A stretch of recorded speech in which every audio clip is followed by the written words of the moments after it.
Great Disasters and Horrors in the World's History by Alan H. Godbey. Preface. Whatever be the ideas of the public upon a glance at the title page of this work, it is not intended to pander to the morbid desire for the sensational or horrible characteristic of weak minds. This volume is not a literary morgue. Mankind is constantly astonished by reports of mishaps and disasters of manifold character, when there is seldom room for astonishment. A large proportion of the calamities reported from day to day are directly due to the haste, greed, and heedlessness of man himself, and need no comment. But there is a large class of disasters due solely to meteorological or geological conditions, which surpass all others in magnitude and appalling destruction. In such cases, men insist on prating about mysterious visitations, as though these occurrences were subject to the dominion of no law. To an examination of such is this book devoted. When in school, the writer was often struck by the persistence with which even the most diligent students would call upon the teachers of physics and chemistry to suspend the recitation and devote the time to illustrative experiments.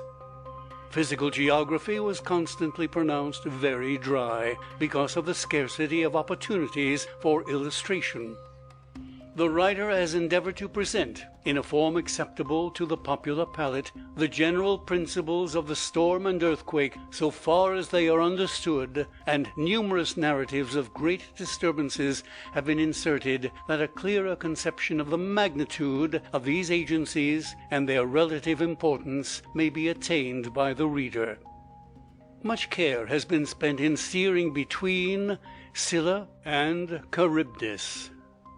While it has been designed to avoid merely scientific data, there has been the equally delicate task of avoiding prolix narration and mere sensational tales. It is hoped that the result will be useful and interesting. If the book shall lead the reader to higher views of the reign of inexorable law in nature, and to a profounder reverence for the author of law and his works, the labor of its compilation will not have been spent in vain. A. H. Godbey. End of preface. Great Disasters and Horrors in the World's History by Alan H. Godbey. Chapter 8. Tropical Cyclones. The storm is on his way, with the lightning sword and the thunder shout, and his robe on the night wind floating out. The storm is on his way. The storm is on his way. He smites, and the death-swept valleys groan. The ocean rise, and the forests moan. The storm is on his way. The preceding pages show only the destructive power of the small tornadoes of our land. We are fortunate in that the great cyclone is, comparatively, a rare visitor among us. A moment's consideration of this ravager, as he appears in the tropics, will show how trifling are the storms that have swept over our own land. A few examples will convince the most skeptical. Of the great cyclones which have traversed our country in recent times, we may mention the hurricane of October 21 through 24, 1878.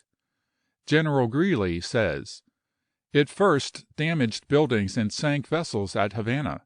It entered the United States near Wilmington, North Carolina, and moving due north, passed over Washington and eastern Pennsylvania, after which it curved eastward, and crossing New England, left the coast near Portland, Maine. In Philadelphia, over 700 substantial buildings were totally destroyed or seriously damaged, bridges injured, 22 vessels sunk, several persons injured and 8 killed, entailing a loss variously estimated from $1 to $2 millions. Other loss of life and great damage by freshets and winds occurred elsewhere in Pennsylvania. A large number of steamers, ships, and coasting vessels were dismantled, wrecked or sunk along the New Jersey, Virginia, and North Carolina coasts, entailing loss of life and enormous pecuniary damage. The wind reached 72 miles per hour at Philadelphia and 88 along the coast. Another cyclone the next year ruined 100 large vessels and 200 yachts and smacks. Another, in 1881, destroyed 400 persons along the Carolina coasts and damaged property to the extent of $1.6 million. But these are exceeded by the great Nova Scotia cyclone of 1873. The property damage alone is estimated at nearly $5 million. The Signal Service report says that 1,032 ships, of which 435 were small fishing schooners, are known to have been destroyed during the 24th and 25th of August, in the neighborhood of the Gulf of St. Lawrence and the Atlantic shores of Nova Scotia, Cape Breton, and Newfoundland. On the other hand, over 190 vessels were destroyed by this hurricane in its passage over the ocean before it reached Nova Scotia, making a grand total of at least 1,223 vessels destroyed within a few days by its power. 223 lives are definitely reported to be lost, and the moderate estimate of the numerous cases in which whole crews have been lost swells this number to nearly 500. And if to this is added the loss of life on land and the loss in the earlier history of the cyclone, the grand total amounts to at least 600 lives. Had the famed Shah Jehan ever visited the West Indies, it is probable that he might have pronounced many of its lovely islets fit rivals for that beautiful creation of his fancy, which bore above the gateway. If there be paradise upon the earth, this it is, this it is, this it is. Among the loveliest groups are the beautiful Virgin Isles, and loveliest of these is the famed island of St. Thomas. A lofty mountain girdles the island, leaving an opening between two hills into a wide oval harbor, while the pretty little town lies around the inner side of the port, sloping up the mountain behind, the queen of a vast natural amphitheatre. Such a fine harbor has rendered St. Thomas almost the mistress of West Indian commerce, and one would not suspect, in looking at the sunny slopes and green-clad ranges around the azure harbor, that in this region is the birthplace of the Storm King. Yet not a spot on earth has been more frequently visited by great cyclones. One of the most notable of its visitations during this century occurred August 2nd, 1837. The barometer fell rapidly during the forenoon, and by noon the storm began. In a short time it increased to a tremendous gale. At about 3 o'clock the wind suddenly ceased. In a few moments it blew from the other direction, roaring and rolling black clouds before it, raising up immense sea waves, covering the island with intense gloom. 6 hours it blew, ever increasing. Tiles and slates whizzed through the air, to be shattered on the rocks or driven into timbers. Great trees were whirled about, often dashing away houses that seemed about to weather the storm, while the terrible roar of the wind was such that even the crash of the thunder could hardly be distinguished. One authority tells us that the great guns at the fort were blown through the air and tossed about the beach like chaff. This must be taken with allowance. It is more probable that the great guns on the beach were washed up from the wrecks of some old pirate vessels or ships of war. About 10 p.m. there was a slight cessation of the storm, and the people were congratulating themselves that the worst was over, when there came a violent earthquake, which laid in ruins almost everything that was left. The wreck took fire in 2 or 3 places. At once the hurricane began with renewed vigor, and ere the wretched people had fully comprehended the magnitude of the calamity, the whole ruined town was a sea of flame. Buffeted by the wind, blinded by the smoke and the pelting spray whirled up from the raging sea, the people ran for the slopes of the hills, the light of the funeral pyre of their hopes and labors rendering the gloom more horrible, and seeming to rival the gleams of Tartarus. Day broke at last. The storm was gone, the earthquake staggered the miserable folk no longer. The warm and brilliant sun of the West Indies smiled upon the scene. The whole country was strewn with large trees, uprooted or snapped off, and all plantations were destroyed. In the town the fire was dying out, and it was only here and there that the ruins were still smoking. The hurricane had swept away nearly all the wooden houses, those which had been lightly placed upon beams just above the soil being carried off as they stood, while the larger ones, which had resisted the hurricane, were overturned in an instant by the earthquake. The whole town was strewn with wrecks that told of the violence of the catastrophe. The port, so gay and animated the day before, was dreary and deserted, a few masts here and there emerging from the water, while all along the shore and even upon the slope of the hills were scattered wreckage and corpses of sailors. While we have noticed only the destruction wrought at St. Thomas, this storm was general throughout the Antilles. In the Bahamas it was less violent, they lying on the outskirts of the storm. Millions of dollars worth of property, merchandise, vegetation, houses, and vessels were destroyed, and thousands of lives lost. 30 years later St. Thomas again suffered from the combined forces of storm and earthquake, and the damage was greater because the earthquake, with its sea wave, came a few days after the storm, as the work of restoration was well under way, and so involved a second prostration of the resources of the people. Moreover, the town had grown considerably in 30 years, and there was much more valuable property to damage. 15 large steamers and many smaller vessels were driven on the shore by the storm, while the sea wave, a few days later, found the port again filled with vessels of different nations. It overleaped the sentinel hills at the entrance of the bay, and swept with tremendous force upon the city, drowning with its terrible roar the despairing cry of the sailors, then suddenly retired with the wreck of the city to its dark abyss. The batteries of heavy guns at the entrance of the harbor were swept away. A few injured vessels wallowed on the waves, but most had been swallowed up and left no trace behind. While there is always deep sympathy for those who suffer such calamities, yet it must remain of the type bestowed upon sufferers in Arctic expeditions. The character of the climate is well known, and the whole matter resolves itself into a question of the risk one is willing to run. There is no blind chance in control of these movements. The cyclone frequents only certain regions, and its habit and power is understood. While we pity the sufferers, we cannot assert that the scourge is mysterious or unaccountable, any more than we find mystery in the fact of eternal snow in the polar world. But there have been storms in the West Indies far more destructive than either of these, or both together. One of the most noted of the century is the famous Barbados storm of 1831, which an eyewitness thus describes. On the morning of the 10th of August, the sun rose without a cloud. At 10 a.m. a breeze that had been blowing died away. Towards 2 p.m. the heat became oppressive. At 5 p.m. thick clouds appeared in the north.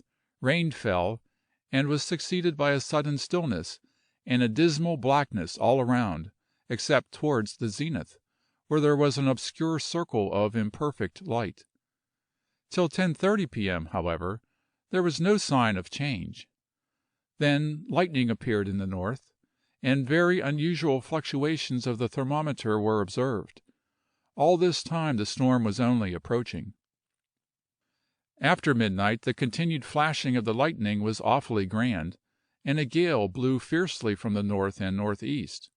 But at 1 a.m., on the 11th of August, the tempestuous rage of the wind increased as the storm suddenly shifted and burst from the northwest and immediate points. The upper regions were illuminated by incessant lightning, but the quivering sheet of blaze was surpassed in brilliancy by the darts of electric fire which exploded in every direction. At a little after 2 a.m. the astounding roar of the hurricane cannot be described by language.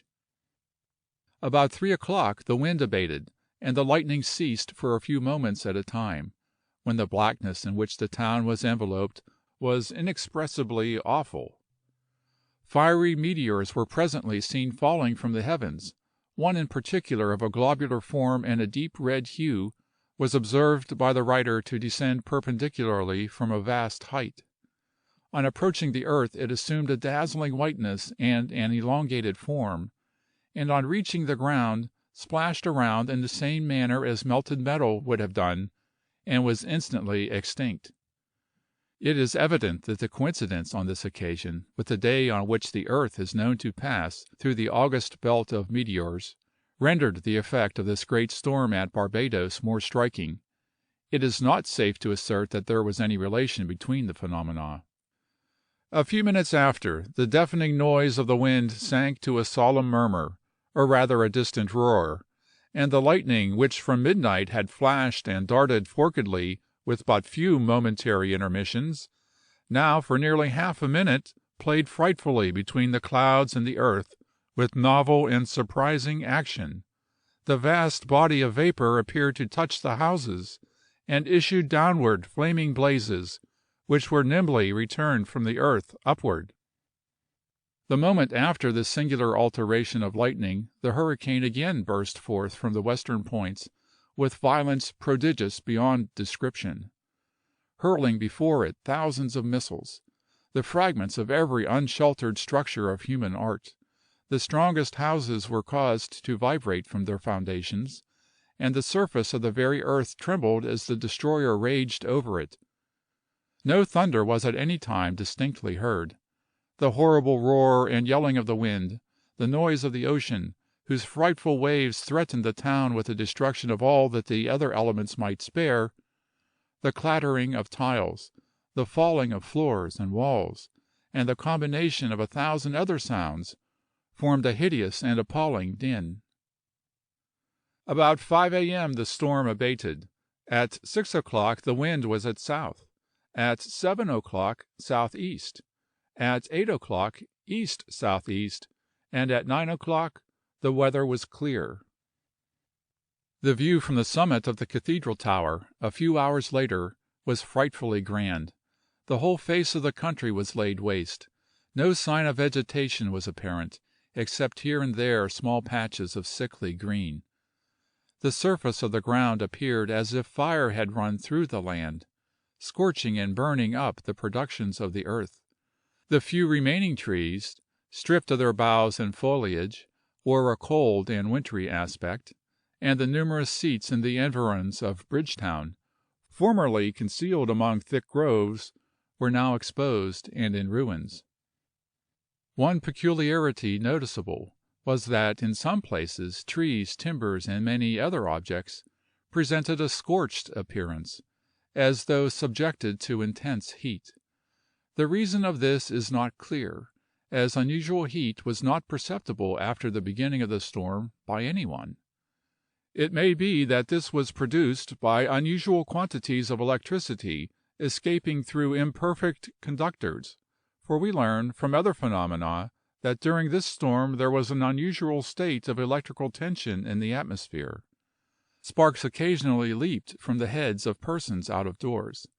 Vast numbers of trees that were not blown down speedily died, and it has been suggested that an excess of electricity killed them. The total loss in this storm is not definitely known. Some further idea of its fearful violence may be gathered from the fact that at the north end of Barbados the waves broke over a cliff 70 feet high, and the saltwater spray was carried inland in such quantities as to kill all the freshwater fish in ponds far in the interior. As for the tremendous roar of the wind, the commanding officer of the 36th Regiment sought protection by getting under the arch of a lower window outside his house. He did not hear the roof and upper story of the house fall, and only found it out by the dust caused by the fall. Far more destructive was the great hurricane of 1780. The French and English were at war. Admiral George Rodney was in the West Indies with an English fleet in several divisions. The French had sent a convoy of 5,000 troops to Martinique. The storm was of immense width, extending from Trinidad on the extreme southwest, to Antigua. The evening of October 9th was red and lowering. By 10 o'clock next morning the wind was high, and by 1 o'clock vessels in the harbors were dragging their anchors. The water was driven on shore with such force at Barbados that it was 4 feet deep in the Government House. The family took refuge under the cannon, only to find that they were moved about by the wind. By morning not a building in town was standing. Every tree was either blown away or stripped of branches and leaves. The sunny islands were suddenly become as bleak and bare as a Siberian steppe. As to the loss, 10,000 perished at Martinique, 6,000 at Santa Lucia, 4,500 at St. Eustatia, 3,500 at Barbados. Scores of smaller islands were devastated, but the loss in detail is not known. Of the British fleet the greater part was destroyed. Only 1 vessel out of 19 at St. Eustatia survived. A score of other ships of war and numerous transports were sunk. Of the French convoy, with 5,000 troops, the governor wrote laconically that it had disappeared. Several English vessels at Barbados were carried far inshore and converted into dwellings. Doubtless 50,000 would hardly be too great an estimate of the total loss of life in this storm. In a similar one in 1813 the hurricane drove back the Gulf Stream, piling up the water 30 feet deep in the Gulf of Mexico. The ship Ledbury Snow endeavored to ride out the storm, and when it was over found herself high and dry. She had let go her anchor among the tree tops of Elliott's Key. The Barbados region suffered another severe gale in 1782, when the prizes captured by Admiral Rodney were sunk.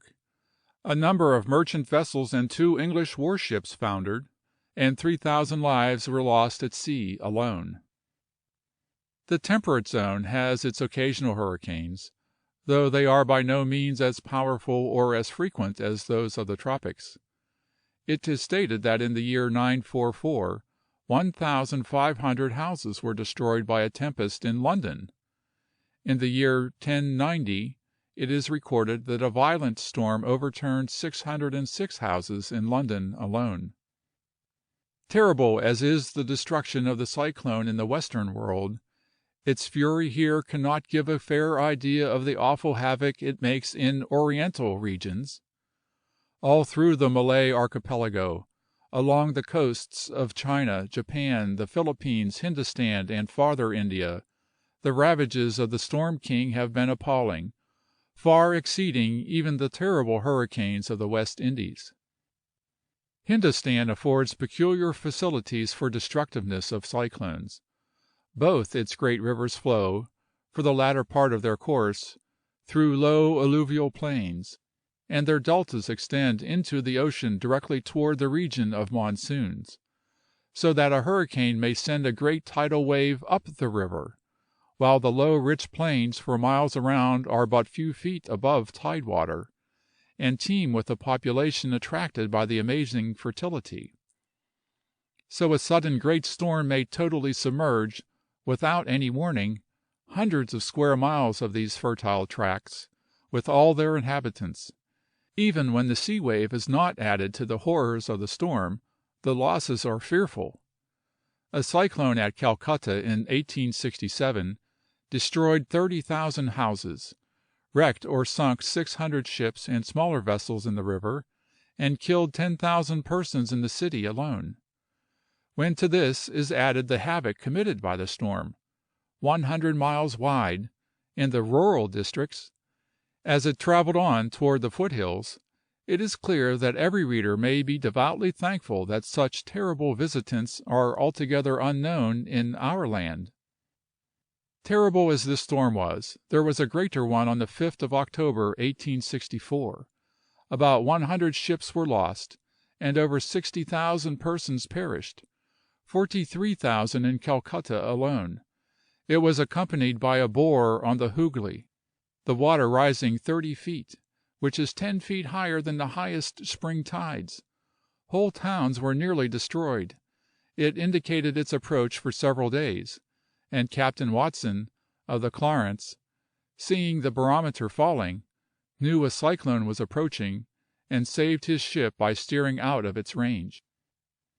Compare this with the storms of our own land, that thrill the country with horror if but 100 people are killed, and remember that the cyclone of India destroyed 600 lives where one was destroyed in this region. Compare with the most terrible storms recorded in the West Indies, and the latter must yield. Coringa, on the Coromandel coast, has been several times desolated by these terrible storm waves. In December 1789, 3 immense rollers came ashore during a single storm. The town was destroyed, the neighboring country inundated. Ships were torn from their anchorage and thrown high on the land. 20,000 people were lost, and the heaps of sand and mud rendered search for bodies and property useless. In May 1833 the region at the mouth of the Hugli was inundated by a cyclone. 300 villages and 50,000 people were destroyed.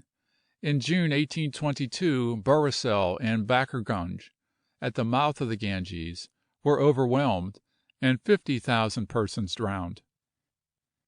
But Hindostan has far greater horrors to report. A terrible flood in 1887 was driven by the cyclone over the Ganges delta. The victims numbered many thousands, exact figures not at hand. But in 1876 a cyclone swept the Bakargunj district, and rolled in a storm wave over the eastern edge of the fertile delta, covering it with from 10 to 50 feet of water. When the storm had subsided, it was found that more than 100,000 people had perished. Finally, a great cyclone in 1737, October 11th and 12th, swept the Ganges delta with a wave 30 feet deep on the land. 300,000 people perished in this storm. The mind cannot grasp the appalling magnitude of such a disaster. These cases are the most destructive cyclones on record, and in each case the destruction is due largely to the character of the region traversed, though the winds of Bengal are not surpassed in violence by those of any country in the world. Were the harbor an open seaport, instead of a large river, no ship could live through such a storm. Other regions in the east suffer much from tempests. The whole Malay archipelago, with the Moluccas and Philippines, are visited quite as frequently as the coast of Hindostan.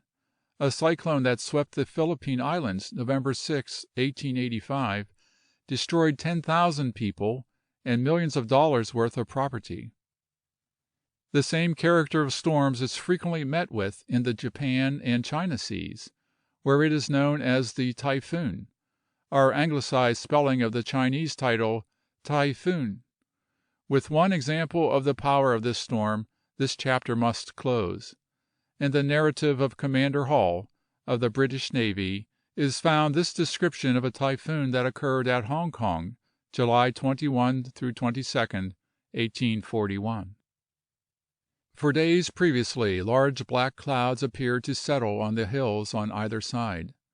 The atmosphere was extremely sultry and oppressive, and the most vivid lightning shot incessantly along the dense, threatening clouds, and looked more brilliant, because the phenomena were most remarkable at night, while during the day the threatening appearances were moderated considerably, and sometimes almost entirely disappeared.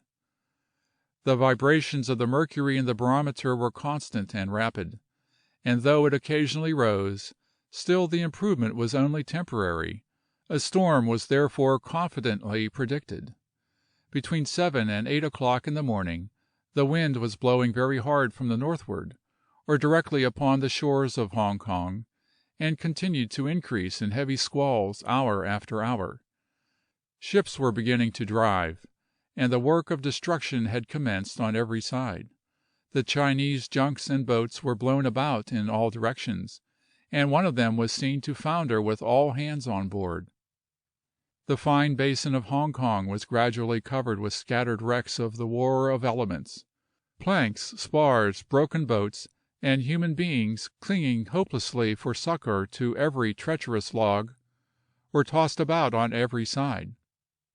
The wind howled and tore everything away before it, literally sweeping the face of the waters. From 10:30 to 2:30 the hurricane was at its highest, the barometer at this time having descended to 28.5. The air was filled with spray and salt, so that it was impossible to see anything that was not close at hand. The wind roared and howled fearfully, so that it was impossible to hear a word that was said. Ships were now drifting foul of each other in all directions, masts were being cut away, and from the strength of the wind forcing the sea high upon the shore, several ships were driven high and dry. The Chinese were all distracted, imploring their gods in vain for help. Such an awful scene of destruction and ruin is rarely witnessed, and almost everyone was so busy in thinking of his own safety as to be unable to render assistance to anyone else. Hundreds of Chinese were drowned, and occasionally a whole family, children and all, floated past the ships, clinging in apparent apathy, perhaps under the influence of opium, to the last remnants of their shattered boats, which soon tumbled to pieces and left them to their fate.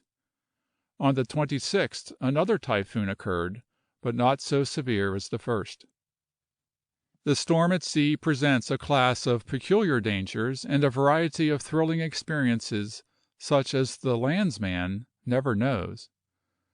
The stories of great shipwrecks and other purely naval disasters form some of the most interesting narratives in history, and doubtless the reader will be pleased to notice, in detail, the perils of the deep, and to learn of the precautions taken and the means in common use for averting, as far as possible, the disastrous results of the tempest. Certainly the brave tars who periled their lives on the ocean to bring us the luxuries of a foreign land deserve especial attention, and no apology need be given for devoting a portion of this volume to the story of their perils and daring. End of Chapter 8. Recording by Warren Cotty, Gurnee, Illinois.